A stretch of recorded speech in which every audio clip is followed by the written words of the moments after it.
তোমার তো অনেক ঠান্ডা লাগছে মনে হচ্ছে। আরে না, ওই যে ভোরবেলা 5টার সময় বন্ধুরা যায় মর্নিং ওয়াক করতে, ভোর 5টার সময় উঠে চলে যায়। আর এই হাঁটলে পরে গরম লাগে, তারপরে খুলে দিই গায়ে থেকে। আর এই যে কানের গোড়ায় ব্যথা হয়ে গেছে, টুটি ফুলে গেছে, এবারে কি করব তাই ভাবছি। তা একটু গরম গরম খাও দেখি, এটা খেয়ে বন্ধুদেরকে বলো।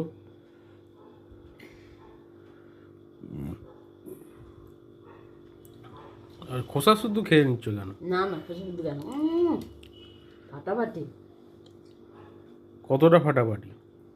খুব ভালো হয়েছে। খেয়ে দেয় বন্ধুরা, আপনারাও বানিয়ে খাবেন। আর মানে তারপরে আমাকে যা নাম্বার দেওয়ার দেবেন, যে খারাপ মিথ্যে বলছি না, এটা খুব সুন্দর হয়েছে, করে খাবেন। দেখা যাক, এত ভিডিও ছাড়ি, বন্ধুদের কি হয়েছে জানি না, আমার ভিডিও দেখে দেখে ওপর দিকে তুলে দেয়।